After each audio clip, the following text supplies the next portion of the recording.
Filion. Radio X. OK, ben regarde, on niaisera pas bien parce qu'on a des affaires à se dire. Donc, on saute dans le vestiaire. To the go, right now. Le vestiaire.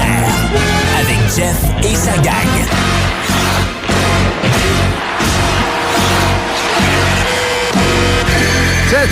Tiens-toi, on est prêt. On est prêt et qu'on est prêt. On est prêt pour asseoir et dans le vestiaire, ce midi à Radio X, plein de monde. Je veux saluer par mon co-animateur, mon buddy Jerry qui est là, fier partisan du CH, un vrai de vrai. Depuis toujours, un vrai de vrai. Notre ami Les avec sa petite eau gazifiée, donc sa petite bubbly. On a Dan Pou qui a un petit eau régulière pour notre ami Dan, t'es salué. Et on a notre invité dans le panel d'aujourd'hui, David Desharnais, qui est de retour de l'Europe. David, tout est beau, la quarantaine est terminée, la vie est de retour, tout s'est bien passé? Oui, la vie normale, presque. La vie normale. Hey, David, t'es le bienvenu. On y va, on commence. D'abord, regarde, allons-y de manière...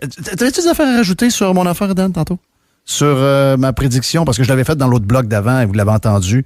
Puis vous avez trouvé que j'étais un peu flyé, mais le sport, c'est souvent flyé. Il y a plein d'intangibles qui arrivent. Si on a autant de fun ce soir à l'approche du match numéro 1 contre Vegas, c'est parce que Price a été bon. Je te trouve tough à son endroit. C'est pas ça. C'est pas même une fois qu'il t'a emmené en troisième ronde, tu veux encore que ce soit Jake Allen le héros. J'ai pas dit ça. J'ai parlé de rebondissement. Ça enlève.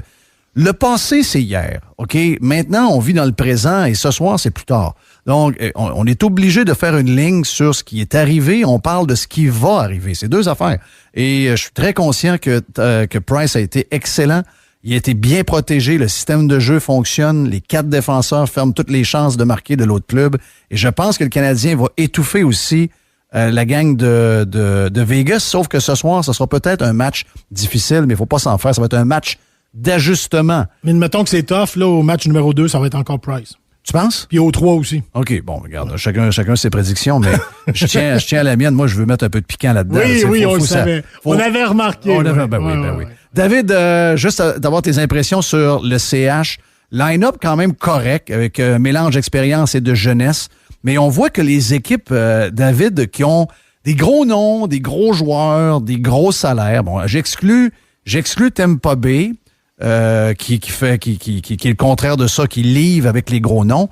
Mais toutes les autres se sont auto-éliminées. Jamais on n'aurait pensé que le Canadien, avec une saison assez ordinaire, allait être capable de livrer ce genre de hockey des playoffs-là. Comment tu vois ça, toi, comme joueur, ce qui s'est passé au cours des 3-4 dernières semaines, les 3 derniers matchs contre Toronto et la série rapide contre Winnipeg?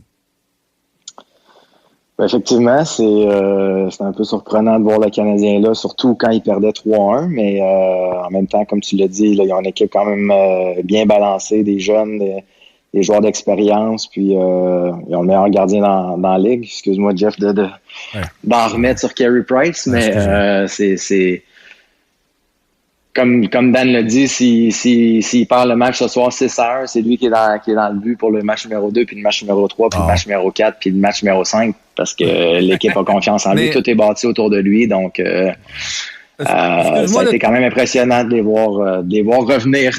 Excuse-moi de te couper, David. Est-ce que c'est vrai? Vas-y, laisse. Toi qui a de l'expérience, que joue dans la Ligue nationale pas mal, est-ce que c'est vrai que tout le monde dit que c'est un gardien très impressionnant à jouer contre? Ben, il est intimidant, c'est certain. C'est sûr qu'il est pas toujours dans sa meilleure game. T'sais. C'est sûr qu'un mardi soir, peut-être qu'il va en laisser passer un ou deux sapins. Ça peut arriver à tout le monde, mais je pense que si tu fais le sondage, puis ils le font chaque année, Price revient souvent à un must-win situation. Là. C'est lui qui revient le plus souvent. Puis pour l'avoir vécu puis l'avoir eu dans mon club, c'est lui que je prendrais aussi. Avant Marc-André Fleury, quand même, David, qui a gagné 3 Coupes Stanley. Ouais, c'est sûr que Marc-André Fleury, c'est ça, j'ai pas joué avec, mais c'est sûr que c'est un bon débat, là. Je veux dire, on peut en parler pendant des heures, puis tout le monde va avoir des opinions différentes, mais moi, j'ai joué avec Carey quand il a gagné le Vizina puis le Hart, puis là, il est dans cette forme-là. Mais qu'est-ce qu'il fait? Et David, qu'est-ce qui fait que il peut connaître une saison assez ordinaire comme cette année où ses chiffres sont pas tellement bons et arriver dans les playoffs, et même la veille des playoffs, Ils l'ont comme remis, se mettre en forme à Laval. Il a eu un match bizarre. Il a donné 2 buts douteux. Qu'est-ce qui fait qu'à un moment donné, parce que c'est pas un gars très expressif, donc ça doit être dur, même comme coéquipier, de voir comment il réussit de passer d'un mindset à l'autre.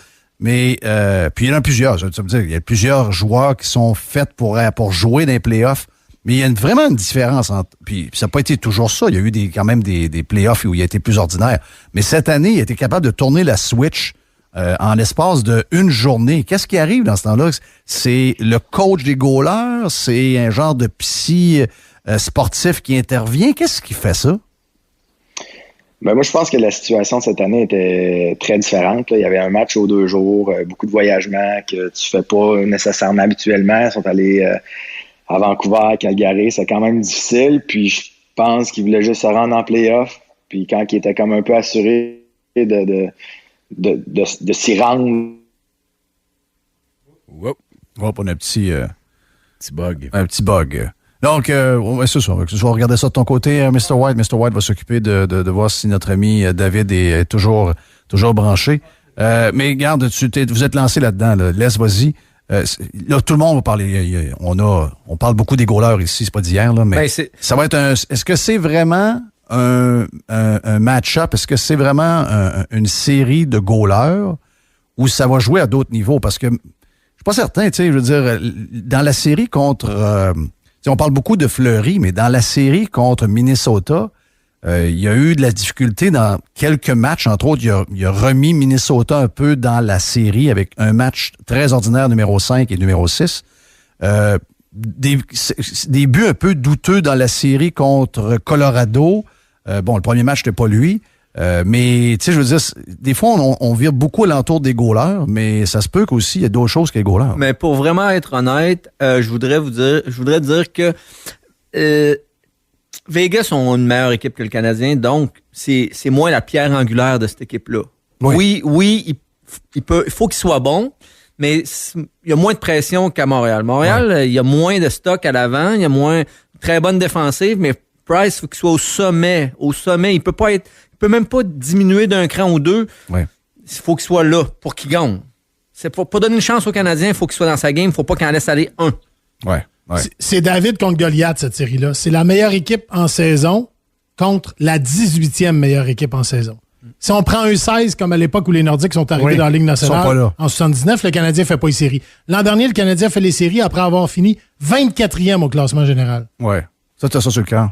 Non! Non, mais je sais. Ils ont fait une patente, ils en ont fait rentrer un peu plus pour faire de l'argent. Non, j'ai pas ça sur le cœur. C'est la faute de la COVID. Oui, c'est la COVID. Dans le fond, c'est juste pour démontrer que c'est pas une si grande équipe. Avec un bon gardien, ils peuvent faire des surprises. Final Four sont là. Oui, mais le chemin n'a pas été le même pour eux. Mais tant mieux. Moi, je suis bien content qu'ils jouent ce soir, là. Pas tant que ça. Je vous souhaite. Oui. Mais Price a gaulé sa tête. Ah oui, puis je vous souhaite vraiment qu'il en gagne. Je vous souhaite vraiment. Non, ça d'après moi. Tu prends pour Vegas. Oui, je prends pour Vegas. Tu prends pour Vegas? Ben oui. Mais je vous souhaite qu'il en gagne une ou deux. Non, pas la série, une ou deux. Une ou deux. Game dans la série. OK. Oui, ça serait le fun pour vous autres. Vous êtes partisans. Arrête. Ouais, mais là, t'as pas de cœur pour nos bars puis nos restaurants. Ben, ça va donner 6 matchs, il en gagne 2. Oui, mais il pourrait en avoir plus. Il pourrait avoir une dizaine de jours de plus. Puis le 6e, c'est le 24 juin. Mes filles m'ont demandé, j'ai une de mes filles qui texte à Caulfield. Non. Oui. As-tu des réponses? Non. OK. Mais elle continue. Donc, là, elle a dit qu'elle allait être à la parade. Bon. Donc là, mes filles m'ont demandé officiellement en fin de semaine, est-ce qu'on peut aller à la parade lorsqu'on va gagner la Coupe Stanley? C'est un bon parti il y a 20 ans. C'est parfait. Oui, c'est ça. Donc, rassure tes filles en leur disant que ça se peut qu'il n'y ait pas de parade. Ben, c'est pas ce que j'ai dit. Il reste 4 équipes. Tout peut arriver. Absolument. Ils ont plus de chances que Minnesota puis Pittsburgh. Puis les Nordiques. OK. Ça, je te le donne. Regarde. Moi, je veux savoir, parce que là, on les a éliminés contre Toronto avant que la série commence. Et même pendant, on a mis tout le monde dehors. Ouais. On a fait la même chose avec Winnipeg. Winnipeg, sont plus forts, sont plus lourds, ils frappent, etc. Finalement, ils n'ont pas senti. David, qu'est-ce que tu vois contre Vegas? Parce que c'est vrai que quand on regarde visuellement, là, et à la TV, on regarde un match Colorado-Vegas, puis là, on se dit, si, maintenant, on dirait que c'est pas la même ligue de hockey, ça patine donc bien. Donc, c'est un autre style de hockey. J'ai hâte de voir le mix des deux. Est-ce qu'on va avoir l'impression que c'est plus lent? Mais est-ce qu'on peut vraiment éliminer des chances du Canadien, même si tous les parieurs au livre prennent Vegas? Est-ce que le Canadien pourrait faire la même chose qu'ils ont fait contre Toronto et Winnipeg et surprendre Vegas, d'après toi? Ben, clairement. Est-ce que vous m'entendez bien? Très bien, très bien. OK. Non, ben oui, c'est pour ça qu'on joue. Hein. Sinon, on mettrait le trophée tout de suite à la meilleure équipe de la saison hier. Moi, je suis pas d'accord avec ce que vous disiez tantôt. Quand on arrive dans les playoffs, là, la première équipe, la dernière équipe, on le sait très bien qu'une fois qu'on arrive dans les playoffs, tout peut arriver. Fait qu'on finisse dernier ou premier, je pense que tout le monde s'en balance un peu, surtout exemple Montréal qui ont fini dernier, ils veulent juste rentrer dans les playoffs, puis après ça, c'est un autre game, puis c'est un autre niveau. Donc ils ont fait ça, puis je pense qu'ils peuvent causer la surprise. Ils vont, c'est sûr que quand tu regardais Colorado, Vegas, ça avait l'air d'être une ligue différente, mais c'est deux équipes qui jouent deux styles différents aussi. C'est plus ouvert. Puis Montréal vont essayer de les endormir puis de capitaliser sur leurs chances. Donc est-ce que tu penses que Vegas peut devenir, mettons que ça marche, mettons que 1-2 périodes ou un match, ça marche, puis le Canadien étouffe Vegas, puis là, eux autres, ils savent là, comment est-ce que le Canadien a battu Winnipeg puis Toronto. Ils ont regardé les vidéos des matchs, ils ont tout décortiqué ça. Puis là, les gars, ils disent, ben oui, ils sont en train de nous étouffer. Est-ce que pour un club qui est habitué de jouer dans les playoffs, puis toujours très ouvert, puis tomber contre une équipe qui les étouffe, est-ce que c'est un peu... il peut-tu s'installer une panique si jamais ils voient qu'ils n'ont pas le nombre de chances qu'ils ont d'habitude, puis de pas être capable d'avoir le style de hockey qui fait qu'ils sont l'équipe qu'ils sont? Est-ce que ça peut devenir frustrant, ça, dans une série de cette game? Ben, c'est exactement ça qui arrive. C'est que là, t'as moins de chance. Puis, il faut que tu joues un peu la game plate. Faut que tu joues la même game qu'eux autres. Faut que tu attendes tes opportunités. Faut que tu marques. Puis là, ben, il y a des gars là-dedans, des fois, qui sont pas habitués. Puis qu'ils ont 4, 5, 6 chances de marquer. Puis là, ils en ont juste une ou deux. Ils viennent frustrés, prennent des mauvaises décisions. Ça crée des revirements. Puis là, Montréal capitalise. Donc, c'est vraiment ça la clé. C'est les émotions. Faut pas qu'ils soient trop haut, pas trop bas, puis il faut... c'est vraiment des clichés, ce que je suis en train de dire, mais c'est quand même ça. Durant le match, c'est très, très émotif. Faut que tu restes stable, puis faut que tu restes dans le plan de match, mais une petite erreur peut faire en sorte que tu te fais marquer un but, donc c'est vraiment important. Mais tu sais, David, on a joué ici autour de la table au hockey, mais on n'a pas joué à ton niveau. Mais ça nous est arrivé dans le bantam de jouer une game, puis on se dit, les autres sont vraiment plus forts que nous autres. Je sais pas comment on va faire à soir. Mais vous autres, dans la Ligue nationale, là, c'est quoi le feeling avant un match de hockey? Là? Montréal est à Vegas, tu vas me dire, bon, il reste 4 équipes, les gars sont confiants, mais penses-tu qu'au fond d'eux autres, tout le monde y croit dans le vestiaire du Canadien ce soir? Ben oui, je te dirais moi, je trouve que la première ronde, c'est la plus difficile parce que justement, mais là, si tu passes pas, Riff, qu'est-ce qui va arriver? Tout le monde va se faire clairer ou on va se faire échanger?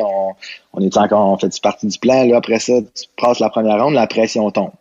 Là, deuxième ronde, tu dis, OK, là, on les a battus en 4. On a quelque chose, là, on a vraiment quelque chose. Puis là, dans les 10 premières minutes de jeu, tu vas le voir tout de suite. Et s'ils sont capables de compétitionner ou pas, puis même là, tu sais, un match, c'est pas la fin du monde. Non, regarde. Vegas a perdu. Oui, Vegas c'est a ça. perdu contre Colorado 6-1. Exact. Puis, ils sont revenus très fort. Donc, exact. On les mettait perdus quasiment en 4 quand on a vu la première game contre Colorado. Là. On n'aurait jamais pensé qu'il allait réussir à passer Colorado. Le talon d'Achille de Vegas, je pense que les trois dernières années ont perdu, ils ont été loin en série. Ils ont perdu en finale, ils ont perdu en demi-finale. Oui. Si le trouble commence à prendre, si on ont plus de misère qu'ils pensent de battre le Canadien, ça peut le jouer, ça peut être négatif pour eux autres. Ils veulent pas perdre encore. Eux autres, ils veulent aller en haut. Puis si le Canadien leur donne un petit peu de fil à retordre, ben je pense que c'est là que notre chance est plus élevée des battre. Ah oui.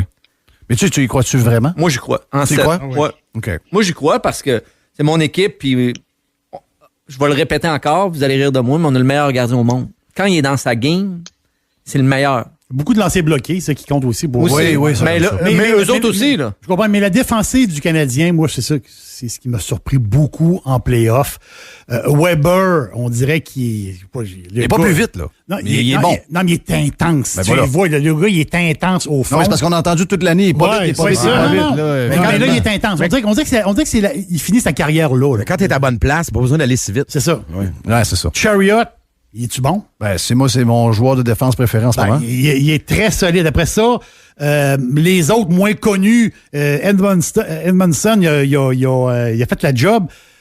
La défensive du Canadien a fait la job. Là, ils vont en avoir plein les bras, mais ils sont capables de faire le job encore. L'autre bord, t'as les deux gars de Los Angeles, parce que t'as Théodore, t'as Pietrangelo, qui est possiblement un des meilleurs défenseurs de la Ligue. Eux autres, ils ont une crive de défense. Là. Martinez, c'est pas à dénigrer. Là. Non, ils ont 4 gros défenseurs. Mais moi, je sais qu'on est... Ça, j'en suis convaincu. Si notre coach... Ça, c'est un message que j'envoie à l'univers. Si notre coach les laisse patiner, nos gars, là, moi, je pense qu'on peut les étourdir un peu. Les Canadiens qui avaient de patiner. On l'a vu, même si des fois, ils ont l'air comme à étouffer l'autre équipe. Mais on les étouffe. L'affaire, c'est qu'on a des gars qui peuvent s'échapper. On a des gars vite qui traînent. Là, il y a des gars vite. Moi, je pense que si on laisse patiner nos gars, on va les battre. David, on regarde les séries, puis on a l'impression que ça va plus vite dans l'Ouest. As-tu cette impression-là aussi? Des matchs que j'ai vus, oui, c'est sûr que je pense vraiment que la foule donne de l'énergie aux gars. Là. Ils ont joué toute l'année, pas de fans, puis là, t'arrives et ça te redonne de l'énergie. Ça marche-tu? Oui, très, très bien. Mais c'est ça, c'est exactement ça. C'est la foule qui... La foule, c'est un gros boost. Je pense, avec la saison qu'ils ont eue. Puis, mais non, c'était vraiment deux très, très bonnes équipes. C'était les deux meilleures équipes, la Avalanche contre Vegas. Ça patinait. Puis, je regarde les autres équipes aussi, mais c'est juste des styles de jeu différents. Puis, on va voir comment ça va faire. Mais c'est ça, c'est pas du run and gun. Même Tampa Bay, regarde hier, les autres, ils ont joué plus run and gun, excusez l'expression, mais toutes les playoffs, là, ils ont joué contre une équipe qui ferme le jeu. Puis, regarde, ils n'ont pas été capables, puis ils ont pris des mauvaises décisions. Puis ils donnaient des occasions de marquer à l'équipe qui joue plus défensif un peu. Donc, je pense que c'est ça qui va arriver aussi avec Vegas. Ils se sont butés au gardien Varlamov qui a gaulé. Il était dans sa game, puis il a gagné la game, pas lui seul, mais il a donné une chance à son équipe. Ah oui. David, qu'est-ce que tu penses des jeunes? Ça doit te rappeler des souvenirs un peu quand t'es arrivé partie de la East Coast, etc. On voit des jeunes qui arrivent, entre autres, du college, qui ont quand même 20 ans. Ouais. Caulfield arrive de Wisconsin avec les Badgers. Puis on ne savait pas trop si c'était un bon timing de commencer à l'entrer tout de suite. Tous ces jeunes-là, donc, qui fit ensemble, on voit le futur du Canadien. Oui, la 4e ligne est importante. Oui, les défenseurs que tu viens de nommer, donc il y a beaucoup de vétérans là-dedans. Mais la jeunesse, ça t'impressionne-tu? Et de voir qu'on leur fait confiance en plein play-off, même dans une série où on perdait 3-1, ça te dit quoi sur le futur du CH? Peu importe ce qui arrive dans cette série-là, de voir les jeunes jouer comme ça. Non, c'est vraiment beau, c'est vraiment fun à voir. Ils ont quoi, 20 ans, 21 ans, Kotkaniemi, puis... non, vraiment, c'est beau à voir. Puis c'est beau de voir cette petite naïveté-là que tu arrives dans la Ligue nationale, puis on est rendu en 3e ronde, puis let's go, on y va, on n'a pas peur de personne, puis ça va nous arriver à chaque année peut-être de se rendre aussi loin. Puis c'est beau de voir ça, puis l'avenir est très, très, très prometteur du côté du Canadien. Puis Caulfield, c'est tout qu'un joueur, tout qu'un lanceur. Puis, mais on pensait que c'était. L'avenir est vraiment beau. On pensait que c'était un gars clutch. Moi, pour avoir suivi dans la NCAA, c'est un gars clutch qui comptait des buts à des moments importants. Mais le bout qu'on ne voyait pas, c'est les passes. Oui, l'habilité du gars. L'habilité, les passes, la vision du jeu. Ça me rappelle un peu quand Bergeron est arrivé dans la Ligue nationale de hockey à cet âge-là à peu près, et qui voyait le jeu quasiment au ralenti, très, très, très large. C'est un peu ça qu'on a vu. La passe à Toffoli, qui a été le fait saillant du dernier match, puis qui est important parce que tu veux pas donner une chance de survie au club qui est en train de mourir. C'est vraiment impressionnant de voir ce jeune-là, vraiment. Ouais. Mais son jeu défensif est bon aussi. Oui. Sauf que j'avais une question pour David, si on a du temps. Ben oui, on a du temps. L'ailier qui t'a fait produire le plus dans sa carrière, puis d'après moi, il gagne beaucoup d'argent grâce à toi, c'est Pacioretty qui va jouer contre son ancienne équipe. Tu vois ça comment, toi? Tu le connais personnellement, donc... Ça n'a pas l'air à le shaker. Il dit que ça le dérange pas bien. Ouais, mais je suis pas sûr, moi. Non? Non, mais écoute, c'est certain. Moi, je veux dire, quand j'ai rejoué contre le Canadien, c'est sûr que je suis Québécois. Là. C'est toujours quelque chose de jouer contre le Canadien, mais c'était mon équipe. Mais il était capitaine, là? Oui, il était capitaine. Non, écoute, c'est sûr que... Non, j'y ai pas parlé, mais c'est certain que ça doit le shaker un peu. Je veux dire, t'as été capitaine, c'est l'équipe qui t'a donné, qui t'a repêché, qui t'a donné ta chance, puis qui, justement, a été capitaine ici pendant une couple d'années. Donc, c'est sûr qu'il veut gagner beaucoup plus qu'il veut perdre, puis qu'il veut... Mais es-tu surpris, David? Es-tu surpris? Parce que le Canadien avait mis un peu un X dessus. Je comprends, là, il y avait des affaires... On avait comme perdu, comment il s'appelle le Russe qui était avec les remparts? Radulov. Qui l'avait aidé à avoir une grosse saison. Bon, une histoire de contrat qui n'est pas arrivée. Radulov s'est ramassé à Dallas. Mais ça a été une année plus ordinaire après. Le gars qui le fidait n'était plus là. Puis là, on avait comme fait un X. On avait comme compris que finalement, on donnait Pacioretty. Puis c'est peut-être correct parce qu'il était quasiment en fin de carrière. On va se le dire. Depuis que... Puis nous autres, on a eu du stock, là, c'est correct, on peut pas se plaindre, mais lui, c'est comme une deuxième carrière depuis qu'il est avec Vegas. Tu sais, on dirait d'avoir un joueur plus animé. Je sais pas si c'est le bon terme que je peux utiliser. Il était c'est un gars un peu drabe, assez tranquille. Là, il est plus animé, il est plus dans le mood de Vegas avec tout ce qui est alentour du club. Mais c'est surprenant pareil, là. Je n'appellerais pas ça une deuxième carrière parce qu'il n'est pas à bout d'âge. Mais vraiment, il y en a qui avaient mis comme un X dessus à Montréal. Je me trompe-tu? Moi, je pense qu'ils ont fait une fleur. Dan, il pourra le dire parce que Dan, il suit ça. D'après moi, il a suivi cette époque-là pas mal plus que nous autres. Mais moi, je pense ils ont fait une fleur en l'échangeant. On n'avait plus personne pour y donner le puck. On a eu David, on a eu Radulov. Oui. Puis après ça, on n'avait plus rien. Puis lui, tout seul... Il peut pas.